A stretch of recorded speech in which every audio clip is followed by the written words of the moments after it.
शुरू अल्लाह के बाबरकत नाम से जो बड़ा मेहरबान और निहायत रहम फरमाने वाला है। नाज़रीन कराम, हजूर पीर सियाल ख्वाजा शमसुद्दीन सियालवी रहमतुल्लाह अलैह को अपने मुर्शद करीम हज़रत गौसे ज़मा शाह मोहम्मद सुलेमान तौसवी रहमतुल्लाह अलैह से बेपनाह मोहब्बत व अकीदत थी। खिदमत शेख की ये कैफियत थी कि महार शरीफ के सफ़र में हज़रत गौसे ज़मा का सामान अपने कांधों पर रखकर सवारी के आगे आगे पैदल चलते थे।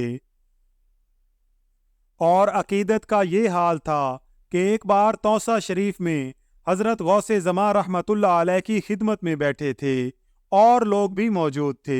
इतने में कोई बुजुर्ग मिलने आए और हज़रत गौसे ज़मा से चंद बातें करने के बाद रुखसत हो गए।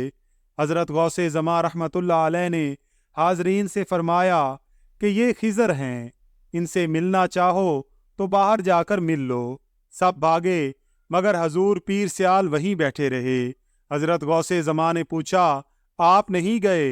अर्ज़ किया कि हजूर मेरे खिज़र तो आप हैं, मुझे और किसी खिज़र की ज़रूरत नहीं है। मैं उसकी ज़ियारत कर रहा हूँ जिसकी ज़ियारत के लिए खुद खिज़र आता है। हज़रत गौसे ज़मा रहमतुल्लाह अलैह ने खुश होकर फरमाया, अल्लाह साईं मेरे सियाल नू रंग लाईं।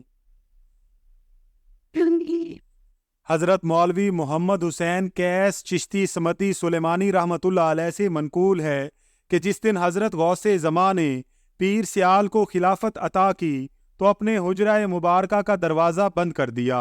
शेख व मुरीद दोनों कुछ देर अंदर रहे, मखलूक बाहर खड़ी थी। जब दरवाज़ा खुला तो दोनों बाहर आए, मगर कोई पहचान नहीं रहा था कि हज़रत गौसे ज़मा कौन हैं और हज़रत पीर सियाल कौन से हैं। परेशानी बढ़ी तो किसी महरम राज ने कहा कि जिसके लबों पर हल्की सी मुस्कुराहट है वो हज़रत गौसे ज़मा हैं और जिनकी आंखों में आंसू हैं वो पीर सियाल हैं। सुभान अल्लाह। नाजरीन कराम, वीडियो पसंद आई हो तो इसका इजहार कमेंट्स में ज़रूर कीजिएगा। अगर आप चैनल पर नए हैं तो चैनल को सब्सक्राइब करके बेल आइकन को प्रेस कर दीजिएगा ताकि हर नए आने वाली वीडियो का नोटिफिकेशन आपको बर वक्त मिल सके।